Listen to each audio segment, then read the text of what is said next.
Turning 40 was less a day of celebration than it was a funeral. A laying to rest. My father's words were the last to shovel soot and soil onto that cracked casket of what could have been the sound of I love you strung loosely over his poorly tuned lips. I have been told there is an ecstasy in letting go of who you've always wanted to be. An ecstasy in bloodying your forehead against the panel of a premature coffin. I was born as an act of resurrection.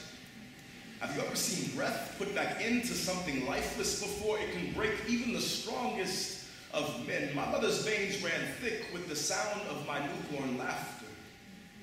Our bond was the blood that pumped purple under her war-torn skin. She didn't know exactly what to say or what to do.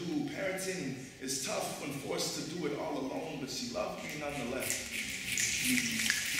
After all, there was always a roof over our heads. Didn't have much, but we had things to be grateful for, like stockings, Easter eggs, a working oven, and holiday jazz. I still remember how we would drift through the room, wide with the smell of yams and undusted floors, how static it felt to run down the stairs on Christmas morning. Sloppily wrapped gift in hand. There is no relationship more sacred than the one between a parent and their child. I got this for you, Mom. I love you with all my heart, lungs, soul, and liver. You didn't have to get me anything, she would say. It's always just been the two of us. You know you're the sweetest thing in my life. The holidays were always special. Always a time when the sound of her voice could make even a broken home feel mended, when there was warm food and no need to worry about anything else. Her meals were always special. We would have dirty rice if it had been a long day at work, greens on my birthday, and spaghetti when she didn't feel like making anything else.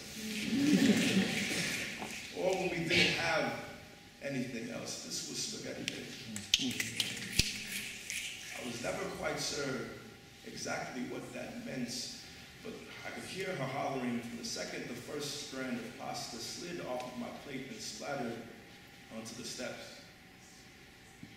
There was pain in her voice, tears stuck in her throat, limp and lifeless, like the fear of God on Judgment Day. The carcass of her words filled the air with the stench of a mother's anguish. What have you done? What the fuck have you done? Why weren't you more careful? I told her it would be okay, that I'd clean it up and fix myself another plate, but it wasn't that type of day. There was no more. That was all that we had. Thick around my ankles like something to trudge through. Why weren't you more careful, baby? Some questions I will never have an answer to. There is no relationship more sacred than the one between a parent and their child, no component of which is more essential than providing the three most basic necessities: water, shelter, and food. I will never be able to forget the look of agony that covered my mother's face when she convinced herself she had failed her only child. That she had betrayed my trust by not being able to put food on the table. I cannot count how many nights she went hungry so that I would not have to. How silent it was. This martyrdom, her mirror tells her she is a broken woman. Her conscience, that she let me down, and her ring finger, that those around her think so too. Mama, you often ask me if I have any happy memories of my childhood. If I remember how close we used to be, or if I know how much I mean to you. The types of questions that echo when no one is around to answer them, but your doubt is so greatly misplaced, so wrong, and tortuously woven into these wounds that make you woman. You are the will of God manifested in scarred flesh. Without you, I would be as mangled as the boys I grew up with, split open and leaking, standing on the corner with no conception of your wrists punched through the glass ceiling above my head, it would have been easier for you just to leave. Or to say, fuck it.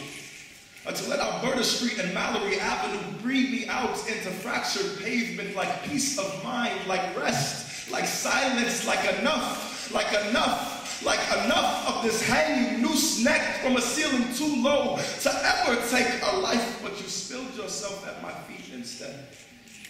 These steps are still painted with the maroon of your laughter. These shoes so beautifully stained, the sky is burnt